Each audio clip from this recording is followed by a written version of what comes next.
지금 가장 뜨거운 이슈만을 골라보는 이슈 따라잡기입니다. 검수완박 처리를 위한 더불어민주당 민형배 의원의 탈당을 두고 논란이 거세지고 있습니다. 당 안팎의 비판 속에서도 민주당은 입법에 속도를 내고 있는데요.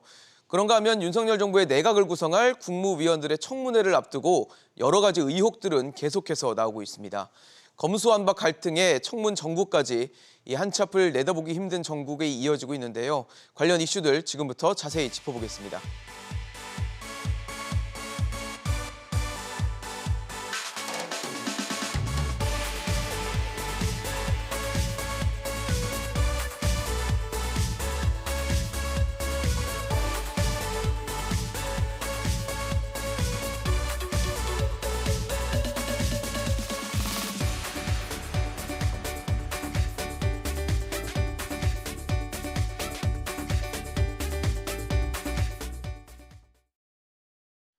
네, 오늘 함께해 주실 세 분 소개하겠습니다.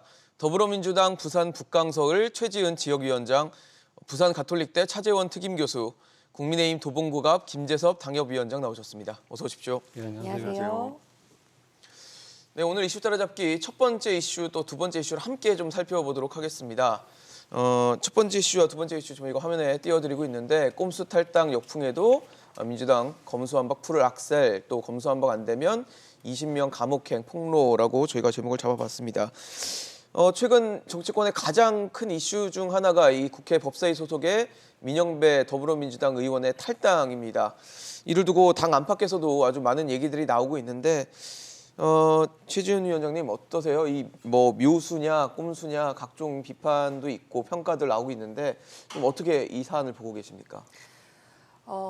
일단 국민들의 눈높이에 안 맞는 행동이라고 생각합니다. 네, 적절하지 않았다라는 생각도 드는데 그만큼 민주당이 검찰개혁에 대해서 굉장히 절실하게 움직이고 있고 어떻게 해서든지 문재인 대통령 임기 내에 그동안 시작했던 그 검찰개혁이 아직 미완성인 측면이 있는데 제도적으로 완성을 하겠다는 의지가 굉장히 강하다고 보입니다. 그래서 검찰개혁을 왜 지금 하냐라고 하는 분도 있지만 왜 아직 하지 않았냐라는 분들도 굉장히 많으시거든요. 특히 민주당 지지층 중에서는 이것만큼은 꼭 해라라고 이렇게 마치 명령을 내리시는 것 같아요. 그래서 대선을 졌는데 도대체 지금 국회의원들이 180석 줬는데 한 게 뭐냐, 이것만큼이라도 해놔라 이런 명령을 받는다는 생각이 들어서 우리가 이거는 꼭 해야 된다라고 지금 당론을 정한 상태고 보완점이라든지 개선점에 대해서 논의하는 것은 타당하다고 생각을 합니다. 그래서 끝까지 협의하려고 하거나 보완과 개선 방안을 논의하려는 노력은 절대 그만둘 수 없지만 이제 이 물줄기를 완성을 시키고 다음으로 넘어가야 된다는 생각이 들고요. 다만 제가 개인적으로 좀 아쉬운 것은 제가 오늘 아침에 일어나서 뭐 차를 타고 여기 오고 점심을 먹고 저녁까지 이 모든 저의 일정에 검찰이라든지 경찰이 나오지 않거든요. 그런데 뭐 소상공인 지원이라든지 지금 경제라든지 이런 게 훨씬 더 와닿는 제 삶에 와닿는 문제인데 지금 우리나라의 정치가 너무 검찰 이슈에 함몰하는 것이 아닌가라는 생각이 들고 2019년, 2020년에는 정말 많은 사람들이 검찰 이슈만 얘기를 하다가 검찰 출신의 대통령까지 만들었죠.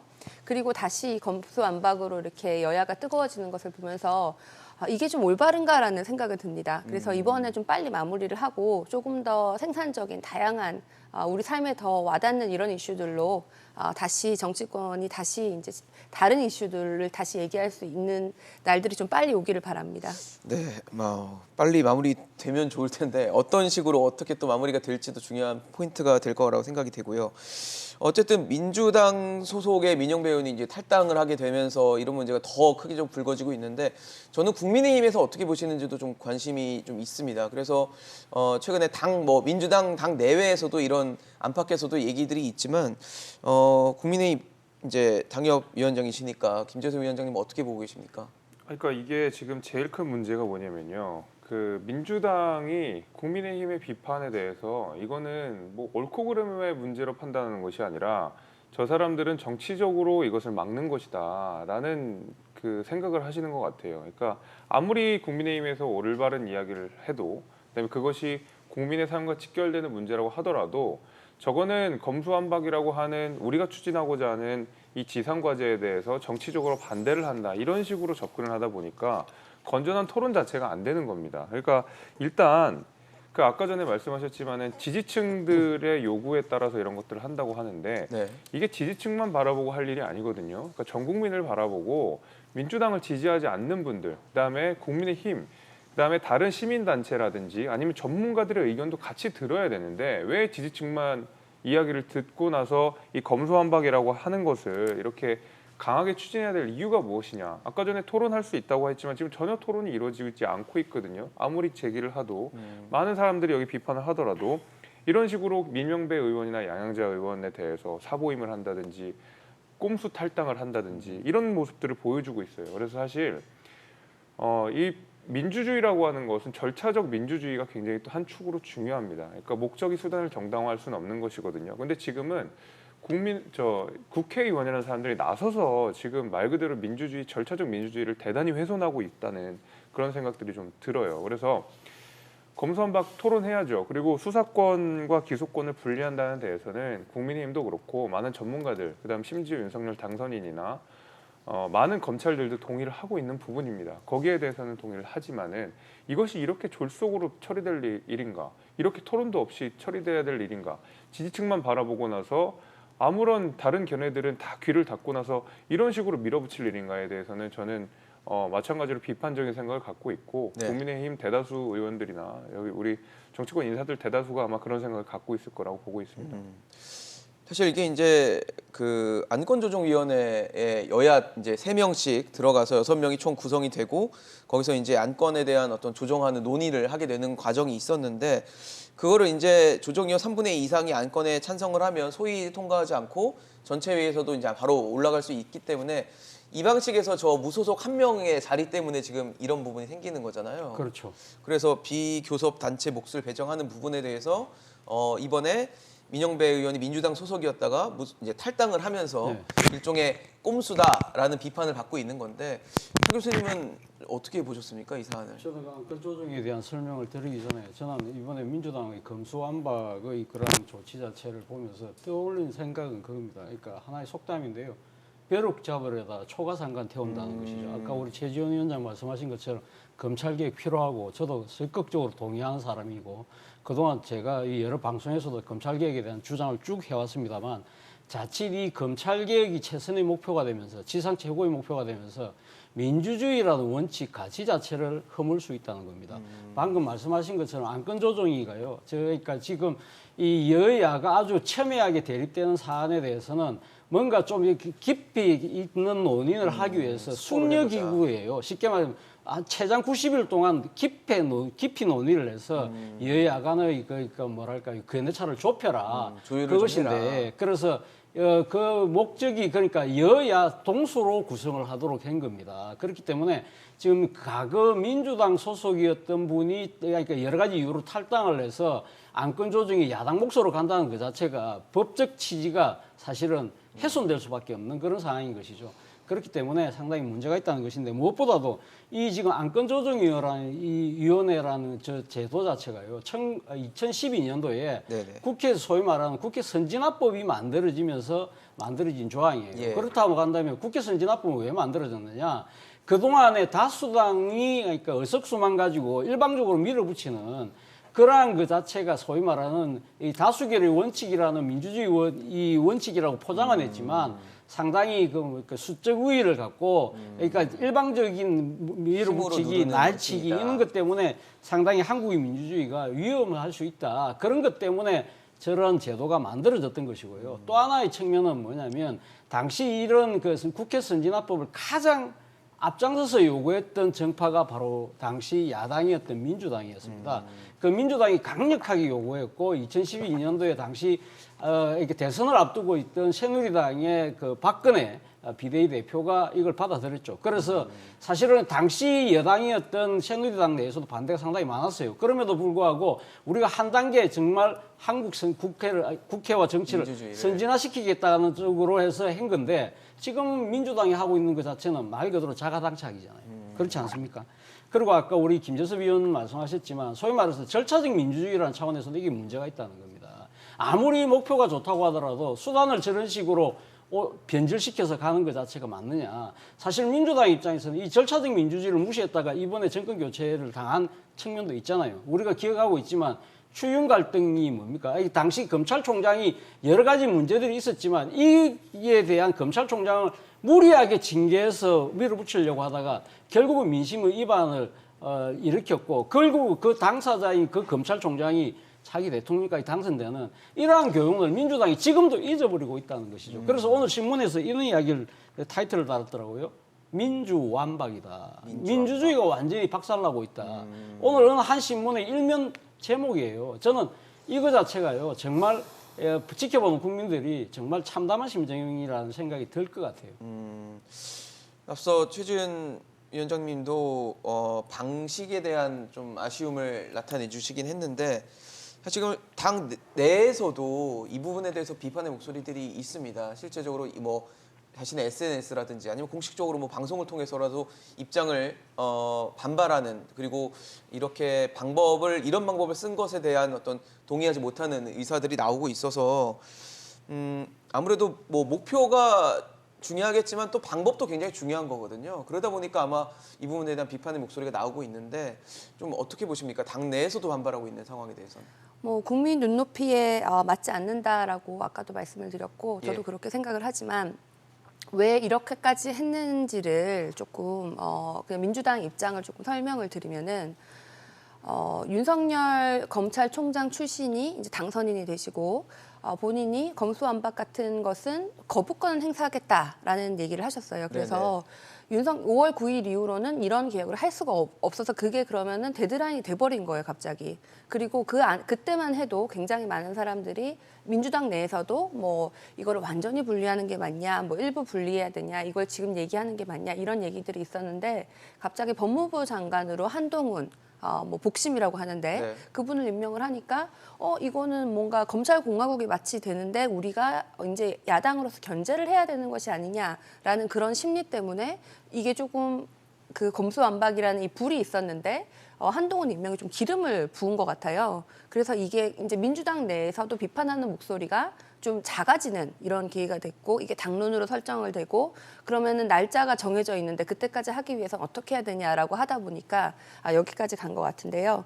그런데 여기서 더 큰 것은 이번에 그 한동훈 법무부 장관으로 임명되신 분도 본인이 그 핸드폰에 비밀번호를 주지 않아가지고 네.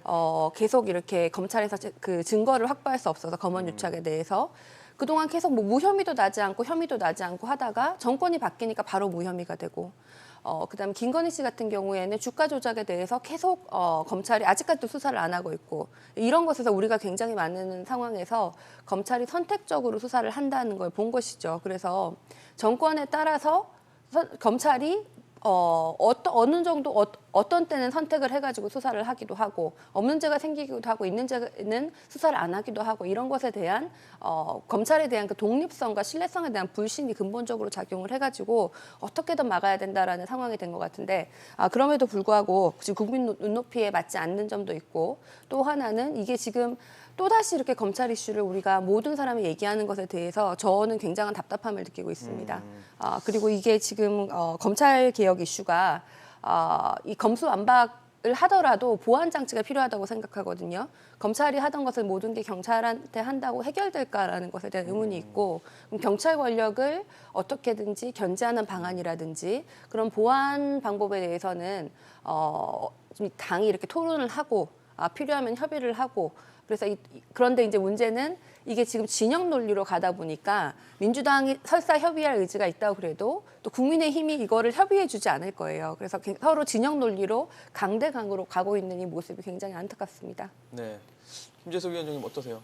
이게 지금 약간 한동훈 그 후보자의 법무부 장관 후보자죠. 휴대폰이 거의 뭐 검수완박의 전가의 보도처럼 자주 인용이 되는데 그것은 이미 한동훈 후보자에 대한 그 어떤 경찰 조사에서는 무혐의가 11번 정도 났어요. 근데 말 그대로 무혐의를 계속 안 내고 계속 윗선에서 다시 재수사를 요구하기 때문에 문제가 되는 것처럼 말씀하셨던 거고 휴대폰을 한동훈 후보자가 제출하지 않는 것은 이건 헌법상의 원칙을 지키는 겁니다. 그러니까 자기부재 금지의 원칙이라고 해서 자기한테 불리한 증언이나 이런 증거들을 제출할 헌법에서 금지되고 있는 내용이기 때문에 그걸 가지고 검수완박의 정당성을 삼기에는 대단히 부적절하다는 말씀을 처음에 드릴 것이고요.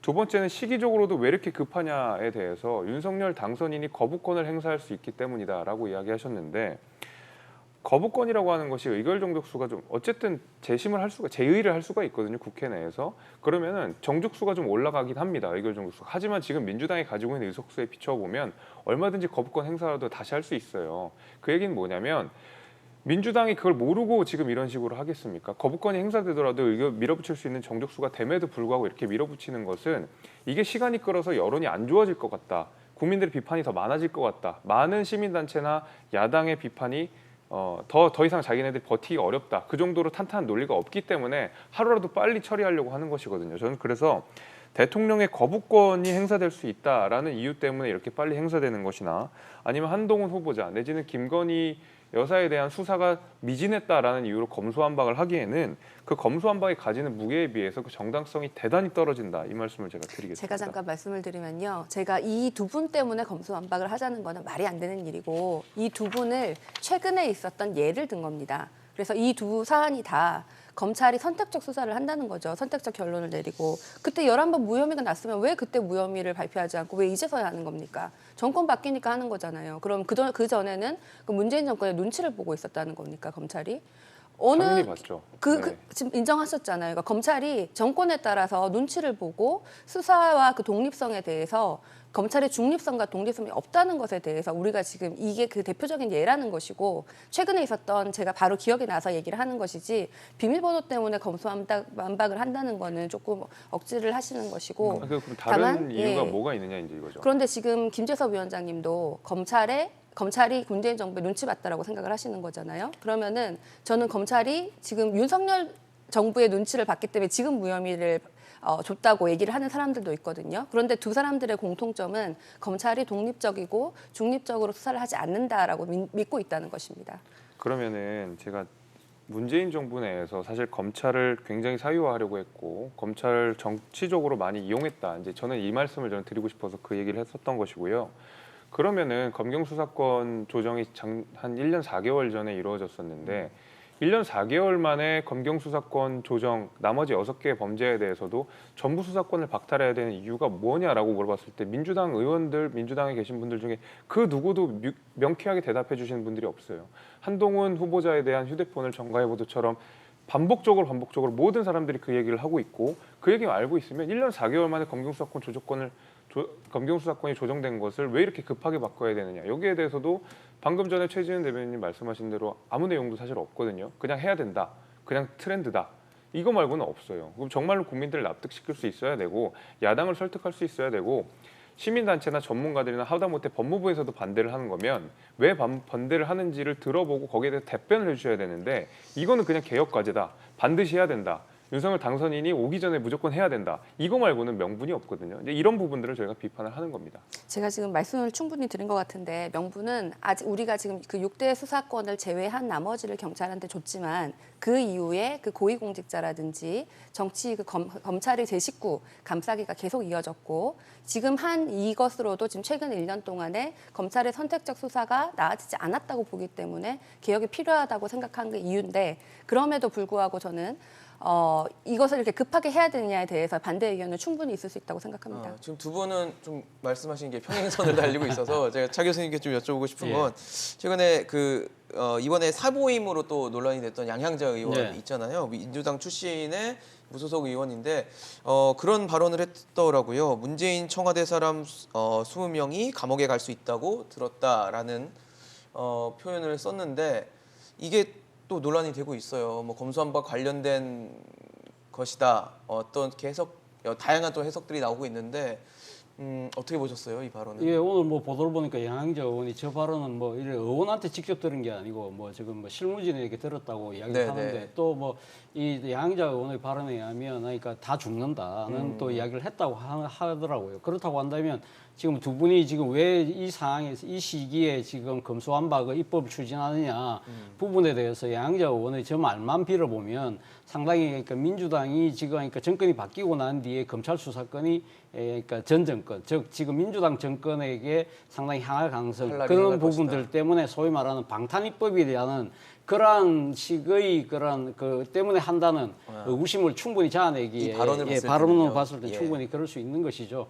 그리고 또 한편으로는 저 말이 맞다고 한다면 사실은 지금 또 어떻게 보면 문재인 대통령이 마지막에 만약에 민주당이 이 법안을 많이 통과시켰다고 할 때 퇴임 마지막에 그러니까 문재인 대통령이 과연 국회에 대한 제 의견을 요청할 것인가 말 것인가를 네. 고민하는 부분에서 정치적 운신의 폭을 상당히 좁히는 결과를 낳을 수밖에 없을 것 같아요. 왜냐하면 청와대에 계신 분들 20명을 비롯해서 아마 문재인 대통령까지 겨냥한다는 이야기이기 때문에 소위 말해서 자신의 이해와 충돌되는 그러한 결정을 할 수밖에 없는 상황으로 내몰릴 수밖에 없잖아요. 그런 측면에서 본다고 한다면 사실은 뭐 저 발언 자체가 어떤 맥락에서 나온지는 정확하게는 알 수 없지만 예. 상당히 아마 민주당 입장에서는 곤혹스럽게 만드는 것이 아닐까 하는 생각이 들고요. 아무래도 그러니까 지금 이번에 검수완박을 추진하는 것 자체가 결국은 자신들의 여러 가지 적폐를 그러니까 지금 수사를 막기 위한 하나의 방패막이로 삼는다는 그러한 프레임에서 사실은 벗어나기 힘들지 않을까 생각이 네. 들어요. 근데 그것이 진짜인지 아닌지는 알 수 없는 그렇죠. 거기 때문에 예, 뭐 예. 제가 어떻게 이야기는 할 수 없습니다만 앞서 아까 두 분의 논쟁에서 제가 약간만 좀 개입해서 한 말씀만 드리고 싶으면 지금 윤석열 당선인이 지금 검수완박을 추진하고 있는 민주당의 입법에 대해서 거부권을 행사하겠다는 이야기는 어제 아마 이용호 네. 의원이 인수위 의원인데 네. 그 이야기를 했어요. 그런데 제가 이야기로는 이용호 의원의 그 발언 자체는 지금 현 상태에서의 아무런 그러니까 지금 대안이 만들어지지 않은 상태에서 70년 동안 유지되었던 형사사법 체제의 골간을 갑자기 바꾸는 형태 이런 부분들에 대한 입법은 막을 수밖에 없지 않느냐는 취지로 저는 그렇게 받아들였어요. 왜냐하면 윤석열 당선인조차도 예. 그 이전에 제가 기억하기로는 검찰의 수사와 기소를 분리해야 된다는 그 원칙에 대한 찬성을 동의를 하고 있거든요. 네. 그리고 권성동 국민의힘 원내대표도 찬성을 하고 있는 만큼 그렇다고 한다면 저는 이렇게 지금 급박하게 추진할 것이 아니라 이러한 여러 가지가 이 절박성을 가지고 그럼 그러니까 검찰의 무소불위의 권력이나 어떤 여러 가지 폐해들을 어떤 식으로 시정을 하자는 데 대해서 이제는 상당한 공감대가 모아졌잖아요. 그리고 지금 김호수 총장도 그 검찰의 공정성과 독립성을 확보하기 위한 여러 가지 장치를 만들겠다고 지금 이야기를 하고 있고 검찰 내에 지금 평검사들까지 거의 이야기를 하고 있는 상황이라고 한다면 이러한 상당히 좋은 기반을 이용을 해서 저는 여야가 그러면 언제까지 우리가 그러면 이 부분에 대해서 그러니까 수사와 기소를 분리하는데 대안은 뭐라는 걸 만든다는 정치적 로드맵을 먼저 확보를 하고 난 뒤에 그러니까 그 합의를 하고 난 뒤에 예. 그 부분에 대한 그 충분한 이 논의와 또 검토와 그 국민적 공감대를 거쳐서 간다고 한다면 누가 대통령이 돼야 된다 하더라도 그거를 거부를 할 수 거부할 수는 있겠습니까? 없다. 그렇다고 한다면 민주당 입장에서는 지금 당장 지금 현재 야당인 국민의힘을 설득해서 원칙에 합의하고 정치 로드맵을 만드는 쪽으로 저는 좀 당력과 정치력을 집중할 필요가 있지 않나 생각이 듭니다. 그러니까 거부권 행사라는 게 뭐 무작정 거부권 행사하겠다는 게 아니라 지금 그렇죠. 형국에서의 그 부분을 지적을 해주신 거다라는 얘기를 해석을 좀 해주셨는데 사실 지금 검수완박 관련해서 계속 논란이 좀 진행되다 보니까 박병석 국회의장도 입장문을 내기로 했습니다. 박병석 의장의 얘기는 여야의 간극이 너무 커서 조정안 만드는 게 쉽지 않다라는 뭐 상당히 원론적인 얘기 아닌가라는 생각도 들고요. 일단 그리고 훌륭한 정책도 국민과 함께 가지 않으면 통과될 수 없다, 통과 안 된다라는 얘기도 했고 중재안 수용에 대한 요구도 같이 했습니다. 일단 여야 원내대표의 중재안을 전달했고 이 부분에 대해서 수용을 좀 해달라 강력하게 요구하겠다라는 게 박병석 국회의장의 입장인 것 같습니다. 아무래도 논란도 크고 지금 저희 두 분만 봐도 입장차가 상당히 좀 벌어져 있는 상황에서 여야 입장차가 계속 평행선을 달리다 보니까 국회의장이 나서서 중재안을 전달하고 이 부분에 대한 수용을 좀 강력하게 요구한 것으로 보이는데 김재섭 위원장님 어떠세요? 박병석 의장까지 이제 입장을 밝히고 나온 상황입니다. 그만큼 어떻게 보면 이 사안이 잘 해결되지 않고 있다라는 어떻게 반증일 수도 있을 것 같은데요. 그러니까 지금 민주당이 요구하는 것이 그 6개, 그러니까 검찰이 가지고 있는 6개 수사 대상, 6개 범죄에 대한 수사 대상마저도 박탈하겠다라는 것이거든요. 여기에 대해서 국민의힘 입장에서 어떤 중재안을 내놓을 수 있을지 잘 모르겠어요. 왜냐하면 아까도 제가 말씀드렸지만은 1년 4개월 전에도 검경 수사권 조정과 관련돼서 치열한 토론이 있었습니다. 충분히 치열한 토론이 있었고 결국 수사권과 기소권을 장기적으로 분리해야 된다라는 데 동의를 했기 때문에 당시에 조국 전 장관 역시도 검찰이 잘하는 수사는 검찰에게 맡기는 것이 맞다라는 얘기를 했을 정도로 사실 지금 6개 범죄에 대해서는 압도적으로 검찰이 수사를 더 잘하고 있습니다. 그래서 잘하고 있는데도 불구하고 이것을 뺏는다라고 하면 그 이상의 충분한 명분과 시간과 설득이 있어야 되는데 그런 것이 지금 전혀 없는 상황이거든요. 그러니까 지금 국민의힘 입장에서는 이 6개마저도 지금 다 양보해라. 무조건 검찰이 수사권을 갖는 거는 볼 수 없는 광경이다. 이제 이렇게 답을 정해놓고 민주당이 접근을 하기 때문에 조정할 수 있는 방법이 없습니다.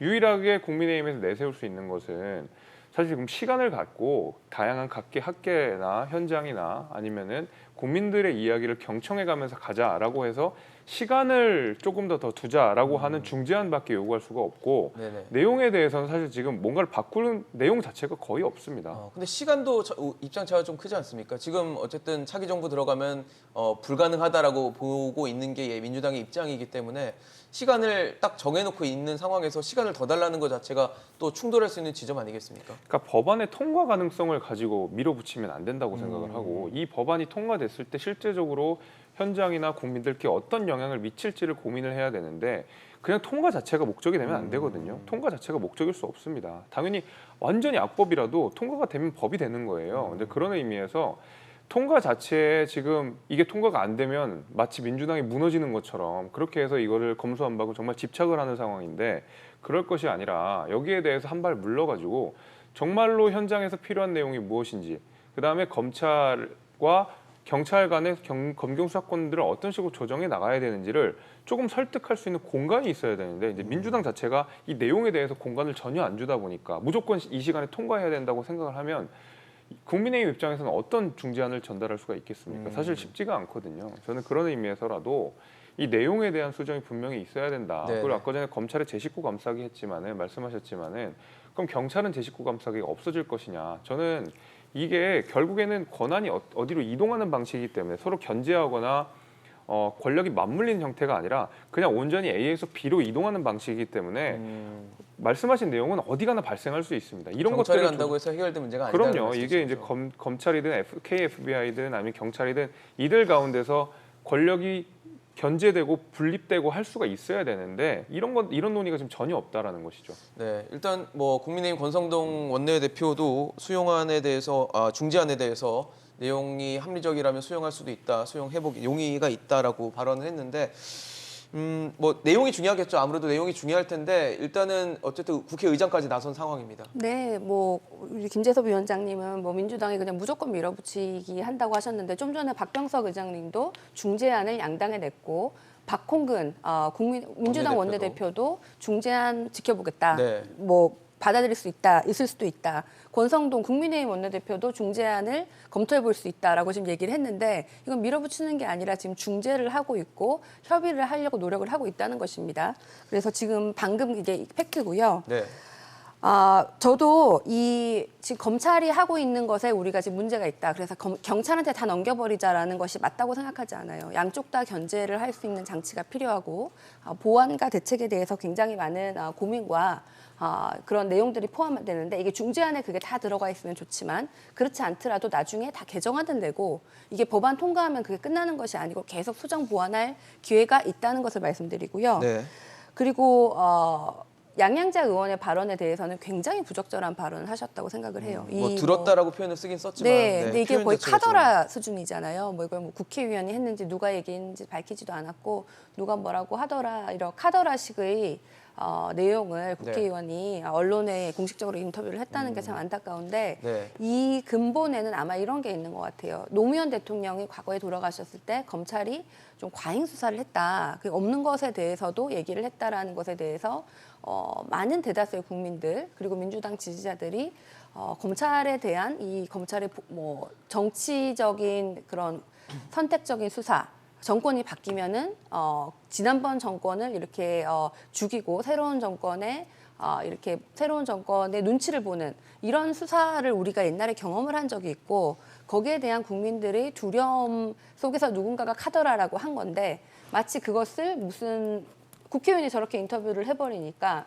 뭐 이것 때문에 검찰 개혁 하려고 하냐 뭐 이런 식으로 돼버리는 건 굉장히 안 좋은 막기 위한 것이냐, 예, 굉장히 안 좋은 방탄이냐. 프레임이죠. 그래서 이거는 부적절한 발언이라고 네. 굉장히 부적절한 발언이라고 생각합니다. 지금 어쨌든 양 당의 원내대표도 내용을 보고 이제 뭐 수용할 용의가 있다라고 발언을 하긴 했지만 역시 가장 중요한 건 내용일 거고 그리고 그걸 통해서 과연 중재가 가능할 것인가 어느 접점을 찾을 수 있을 것인 것 같은데 교수님 어떻게 보십니까? 저는 뭐 오늘 박병석 의장의 말씀이 상당히 중요하다는 생각이 듭니다. 앞서도 제가 말씀드렸습니다만은, 그러니까 여야가 이제 이 검찰 개혁에 대한 원칙을 먼저 합의하고 난 뒤에 그게 따른 여러 가지 언제 어떤 식으로 하겠다는 나름대로 정치적 합의를 국민들에게 제시만 할 수만 있다고 한다면 저는 상당히 아마 강한 구속력을 가질 가능성이 높다는 생각이 들고요. 이 과정에 있어서 저는 박병석 의장의 역할이 상당히 중요하고 잘 해내실 수 있을 거라는 믿음을 갖고 있습니다. 왜냐하면 박병석 의장은 육선 의원입니다. 그리고 민주당에서만 계속 지금 정치를 계속 해왔었던 분이지만 그럼에도 불구하고 상당히 합리적이고 균형 감각을 갖고 계신 분이라는 평가를 받고 있고 저 역시 그런 평가를 하고 있는 측면이 있고요. 사실 뭐 본인이 지금 이 외국 순방에 지금 다른 외국의 지금 그 순방 국가의 의장들하고 다 약속까지 다 해놨다가 그걸 지금 본인이 보류를 취소를 그렇죠. 했잖아요.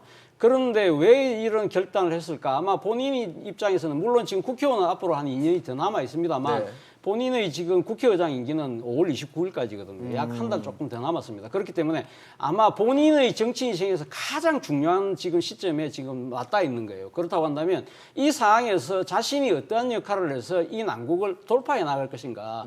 그렇다고 해서 계획을 무산시킬 수도 없잖아요. 그렇다고 해서 조속입법을 통해서 민주당이 완전히 정치적 여유를 파는 걸 갖다가 지금 볼 수도 없는 것이라고 한다면 본인이 어떤 식으로든 정치력을 발휘해서 앞서 제가 이야기했던 원칙을 합의하고 정치 로드맵을 만드는 데까지 상당한 역할을 하시지 않을까라는 기대를 갖고 있습니다. 네, 알겠습니다.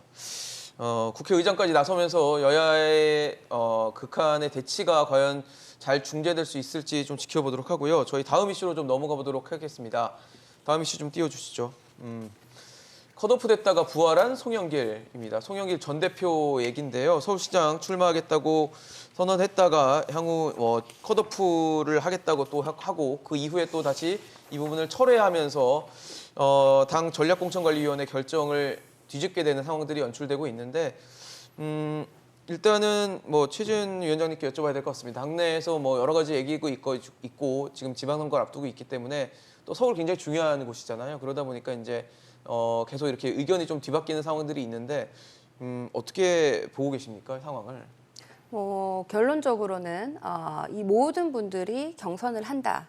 합리적인 지점에 도달한 것 같아요. 네, 국민 경선으로 하겠다. 네, 우리 이 당에서 송영길 대표가 서울시장 출마하는 것을 찬성했던 분, 반대했던 분, 이분들의 다 공통점은 가장 경쟁력 있는 후보가 서울시장이 됐으면 좋겠다라는 것이고 한 표라도 더 받았으면 좋겠다. 이왕이면 이겼으면 좋겠다 이런 것이고 또 하나는 좀 민주당이 분열하지 않았으면 좋겠다라는 것이 기본에 깔려 있는데 그 위에 이제 송영길 대표가 그러면 아마 박지원 비대위원장이 먼저 시작한 것 같은데 지난번 선거에 책임 있는 사람들, 부동산 정책 실패한 사람들은 빼야 된다.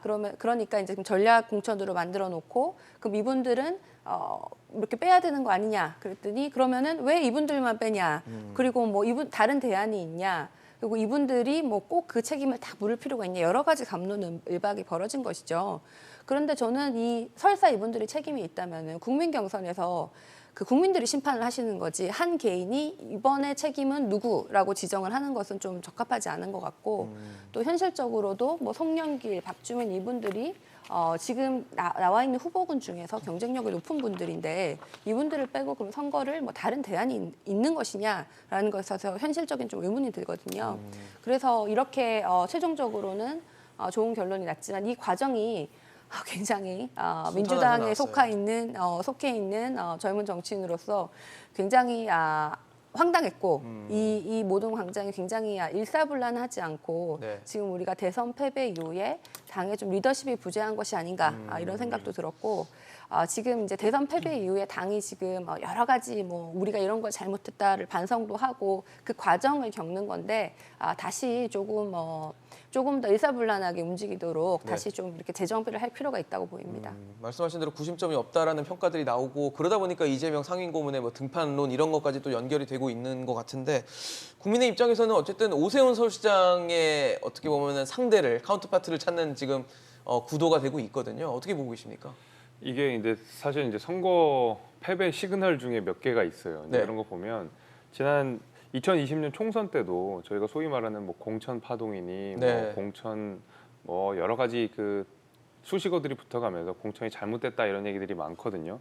근데 이게 공천이 잘못되기 시작하면 선거는 사실 뭐 보나 마나 거의 그렇습니다. 늘 그래왔습니다. 모든 선거가 공천 때부터 잡음이 일어나기 시작하면 예. 사실 국민들의 신뢰를 얻기 어렵거든요. 왜냐하면 후보가 단단하게 쓰고 그 후보에 대해서 그 당의 전폭적인 지지가 있어야 되는데 이런 식으로 벌써부터 소위 말하는 계파 갈등의 양상들이 뚜렷하게 비춰지고 공천 단계부터. 그렇죠. 공천 단계부터 여기에서 지도부와 그다음에 이 공천 전략공천관리위원회에 네. 이 이견이 생기고 다툼이 생기고 여기에서 갈등이 비춰지고 하게 되면 당의 구심점 같은 것들이 사라지게 되거든요. 그렇게 되면 안 그래도 지금 그 민주당이 서울시장과 관련돼서는 대단히 약세를 보이고 있는 상황 속에서 오세훈 시장이 굉장히 굳건하게 지지를 지키고 있는 상황 속에서 이런 모습들을 보여주게 되면 이게 뭔가 안 되는 집안이다라는 인식들을 국민들한테 줄 수가 있기 때문에 저는 뭐 물론 상대방 입장이 저는 이제 상대 당의 입장으로서 이것이 뭐 나쁘다 이렇게 말하기는 어렵죠. 네네. 저희 개인적인 그 어떤 이해관계만 따지면 저희 당의 이해관계만 따지면 하지만은 어쨌든 민주당이 우리 나라를 이끌어가는 또 주요한 정당이고 제일 야당으로서 이런 좀 그 뭔가 눈살 좀 찌푸리게 하는 어떤 개파 이제 대선 끝난 지 얼마 되지도 않은 상황 속에서 개파 갈등처럼 비춰지는 이런 것들을 보여주시는 것이 정치 전반에는 그렇게 별로 좋지 않아 보입니다. 차 교수님 지금 네. 사실 뭐 논란이 있다가 결국은 이제 컷오프 철회로 네. 됐고 그 과정에서 이재명 상임고문의 역할이 좀 있었다라는 뭐 보도들도 나오고 있거든요. 네. 예, 어떻게 보고 계십니까? 이재명 상임고문의 역할이 있었는지 없었는지는 뭐 저는 알 길이 없습니다만 뭐 이게 여러 가지 이제 이야기들이 나오는 걸 보면 바로 그런 문제들 때문에 소위 말해 계파 갈등이 지금 이제 노출되어서 소위 말해 적전 분열 양상으로 가는 것이 아니냐. 바로 그런 우려들 때문에 결국은 지금 송영길 전 대표에 대한 아마 이 공천 배제 자체를 철회하는 형태로 아마 결론이 난 것 같아요. 그런데 이 결국은 뭐 오늘 그래서 어느 신문에 보니까 돌고 돌아 송영길이라고 그러는데요. 물론 이제 송영길 전 대표가 아직까지 뭐 공천 확정이 된 건 아니죠. 그러니까 이 100% 그러니까 국민 경선 하겠다고 한 만큼 그렇기 때문에 지금은 기존에 지금 출사표를 던진 한 6명하고 그러다가 오늘 뭐 지금 당 지도부가 나서서 지난해 4월달에 출마했던 박영선 전 장관 그리고 또 뭐 더 나아가서는 김현종 전 통상교섭 본부장까지 영입하겠다고 하는데 그 두 분들이 오늘 하루 만에 과연 결심할 수 있을까? 그렇다고 한다면 6명이 기존 후보대로 경선을 한다면 송영길 전 대표가 될 가능성이 상당히 높다. 아까 말씀하신 것처럼 뭐 여러 가지 경쟁력 차원에서라도 아마 송영길 전 대표를 이길 후보가 없지 싶은데 문제는 그러한 상황에서 과연 경쟁력을 확보할 수 있을 것이냐. 저는 상당히 좀 부정적인 생각을 갖고 있습니다. 왜냐하면 송영길 전 대표 본인 스스로가 이야기했던 대선 패배에 대한 책임이 있는 것이고요. 또 하나는 본인이 지난 그 대선 과정에서 586 세대가 물러나야 된다. 자기가 차기 총선 불출마를 선언했잖아요. 그럼 어떤 식으로든 정치적 시건이 된다는 겁니다. 이 부분에 대한 후폭도 있습니다. 그리고 또 하나 상당히 많은 사람들이 아무도 지금 신경을 쓰고 있지 않은데요. 정말 중요한 문제가 하나 있어요. 뭐냐면 지금 송영길 전 대표가 이번에 민주당의 서울시장 후보가 되면요. 한국 정치에 정말 안 좋은 선례를 하나 남기게 됩니다. 왜냐하면 무슨 이야기냐. 송영길 지금 전 대표는 원에 지금 그 지금 뭐 당협위원장 있는 게 아닙니다. 지금 네네. 현역 국회의원이에요. 현역 국회의원도 현역을 가면 어디다 두고 있느냐? 인천 계양을에 지금 지금 두고 지역구를, 있습니다. 네. 지역구 두고 있는데 제가 아는 바로는 자기가 그러니까 물론 국회의원이 강력 단체를 나가기 위해서 사퇴하고 보궐선거가 이루어지는 경우가 간혹 있습니다. 있는데 자신이 소속된 지역구가 있는 광역 단체에 출마한 경우는 있지만 네. 자기가 소속된 지역구를 벗어나서 아. 그러니까 다른 타 지역으로 가서 하는 경우는 처음인 것 같아요. 그러니까 인천 자, 지역구인데 그러면 인천 서울로. 계양을 주민들 입장에서 2년 전에 우리의 대변자로 4년 동안 일해달라고 뽑아줬는데 그분이 인천시라는 내가 몸담고 있는 그 인천을 위해서 하겠다고 한다면 그러니까 나름대로 받아들일 수 있지만 만약에 서울로 서울로 간다고 가겠다. 한다면 인천 계양을의 유권자들 주민들의 생각은 뭐죠? 이게 소위 말해 정치적 먹튀 아니야? 이렇게 생각할 수밖에 없다는 것이죠. 그리고 거기에 따른 보궐선거에 대한 또 지금 그 보궐선거 경비는 누가 냅니까? 인천의 시민들, 그 뭡니까? 인천의 계양구에 계신 분들. 계양구 네, 아니고 인천시 전체가 그러니까 지금 그 시에서 비용 부담을 거죠. 하는 측면이 또 예. 많거든요. 이런 부분들이 상당히 아마 본선 과정에서 상당히 아마 발목을 잡을 가능성이 높다는 생각이 든다는 겁니다. 그런데 사실 그런 측면에서 보면 저는 송영길 전 대표가 본인이 뭐 불쏘시개를 해야 되겠다는 그런 충정은 이해합니다만 예. 만약에 그렇다고 한다면 사실은 본인이 좋다. 내가 출마를 하진 않지만 새로운 피들이 수요될 수 있도록 내가 역할을 새로운 하겠다고 해서 얼굴들이나. 이번에 뭐 몇몇 의원들이 이야기했던 것처럼 강경화 장관이라든지 네네. 뭐 또 뭐 거론되는- 김현종 네, 통상교수 통상교수 본부장이라든지 뭐 김경민 서울대 교수라든지 이런 분들을 만약에 송영길 전 대표가 나서서 다 영입해서 내가 공정한 경선할 수 있도록 판짜도록 하겠다고 했다고 한다면 저는 양상이 완전히 달라지지 않습니까? 킹메이커가 되는 쪽으로. 예, 저는 그런 측면에서 정말 안타깝습니다. 그러게요. 지금 민주당에서 어떤 결정을 내릴지에 따라서 아마 고민이 커질 수도 있고 더 줄어들 수도 있을 것 같은데 일단은 뭐 예비 후보 전원이 참여하는 100% 국민 경선으로 서울시장 후보를 선출하기 때문에 그 결과를 좀 지켜보도록 하겠습니다.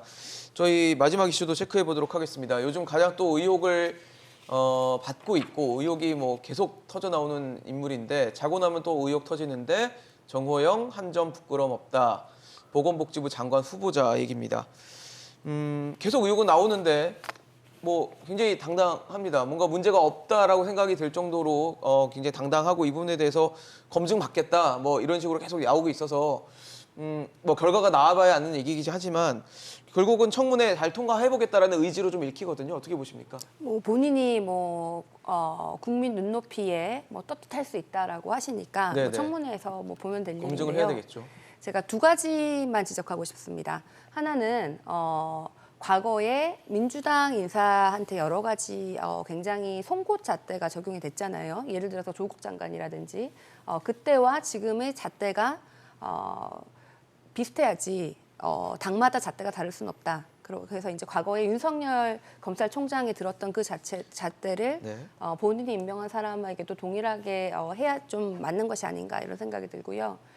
두 번째는 윤석열 당선인이 후보 시절에 실력만 있으면 능력주의 이런 걸 굉장히 강조를 하셨고 심지어는 뭐 여성이나 청년에 대한 할당제도 그게 능력이랑 무슨 상관이 있냐. 우린 가장 능력 있는 사람으로 일 잘하는 사람으로 채우겠다라고 하셨어요. 그래서 저는 뭐 여성 청년의 진출을 더 도와야 된다고 생각하지만 네. 또 뭐 이렇게 얘기하시고 당선되셨으니까 국민의 지지를 받으신 거 아닙니까? 그 메시지로. 근데 실제로 임명된 사람들을 보니 윤석열 당선인의 뭐 오랜 친구, 복심, 뭐 동문 이런 사람들이 대부분이라는 것이 그러면 윤석열 후보를 어린 시절부터 몰랐거나 윤석열 후보와 겹치지 않았던 사람들은 다 실력이 없는 사람들인가? 이게 정말 그 실력주의, 능력주의인가?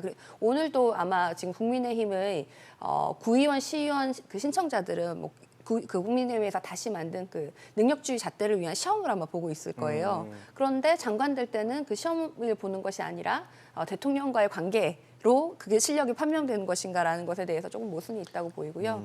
그런데 이것보다 사실 더 중요한 것은 이번 청문회에서 옛날에 문재인 대통령이 막 우리가 너무 지금 청문회가 발목 잡기 수준이고 너무 막 인격침해고 그랬는데 또 민주당 입장에서는 지금 우리가 그렇게 받았으니까 우리도 똑같이 송곳잣대를 해야 된다. 저도 지금 그렇게 얘기를 했지만 그런 상황에서 좀 정책이 부재되는 것은 좀 막아야 된다. 그래서 뭐 뭐 총장의 우리 그 국무총리에 대한 임명에 대해서 뭐 국무총리한테 뭐 과거에 얼마를 받았냐 이것만 물을 것이 아니라 그래서 뭐 경제 안보 하신다는데 어떤 식으로 하실 것이냐 정책 검증도 정책 잘 돼야 검증도 된다라는 충분히 말씀이시죠? 돼야 되는데 네. 여태까지 저희 청문회에서 그게 많이 아쉬웠고 네. 지금도 뭐 우리도 똑같은 송곳자 때 그러면서 너무 윤리적인 문제만 우리가 봐서는 안 되고 네. 좀 제대로 된 생산적인 정책 능력 검증의 검증이 시간이 돼야 된다. 필요하다고 생각합니다.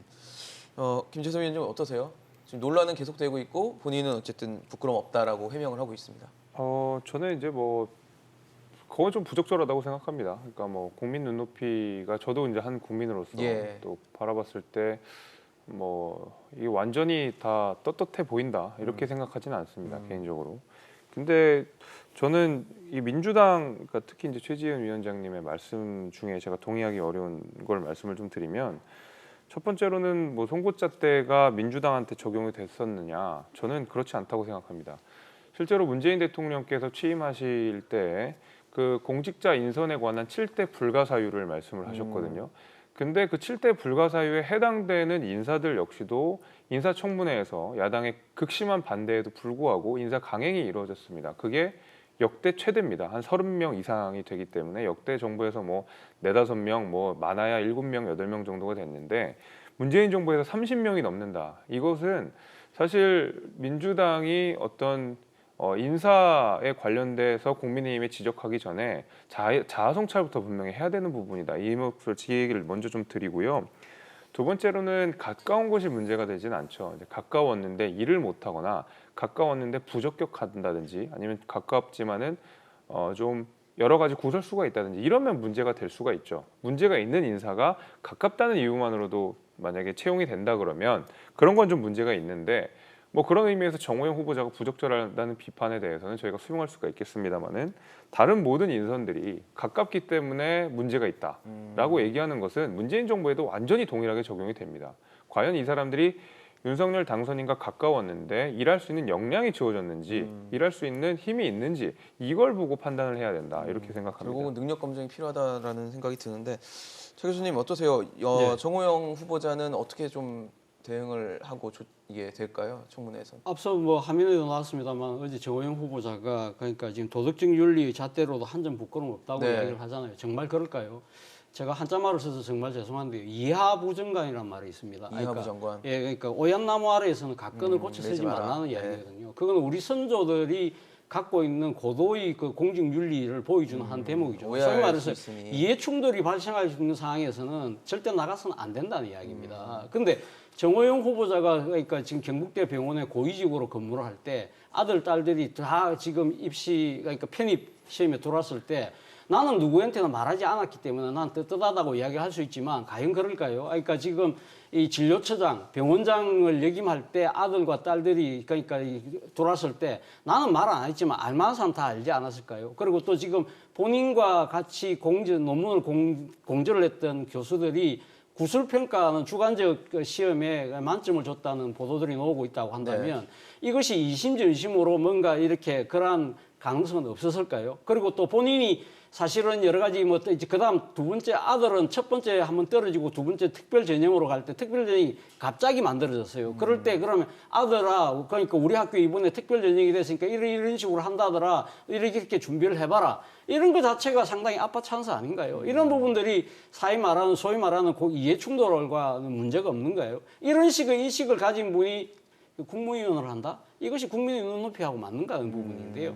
결국은 아까 우리 조국 장관 뭐 이야기했습니다만 저는 지금 이 진행되는 행태가 조국 사태와 거의 데칼코마니라는 생각이 듭니다. 그러니까 뭐 지금 임명권자인 이 지금 대통령과의 그 후보자의 관계부터 시작했어요. 지금 아빠 찬스 우리가 이야기하는 게 있잖아요. 그리고 여러 가지 나왔는데 당시도 그랬지만 일단 지켜보자. 그 청문회까지 조국 장관 갔지 않습니까? 근데 이번에도 청문회까지 갈 것 같아요. 근데 문제는 마지막에 이 문재인 정권은 임명을 강행했지만 이번에는 가면 윤석열 당선인은 과연 할지 안 할지 거기서 차이를 보일지 안 보일지를 많은 국민들이 주목할 것 같습니다. 네, 알겠습니다. 오늘 최지은 위원장, 차재원 교수, 김재섭 위원장과 함께했습니다. 이슈 따라잡기 오늘 준비한 소식 여기까지입니다. 지금까지 시청해주신 여러분 고맙습니다.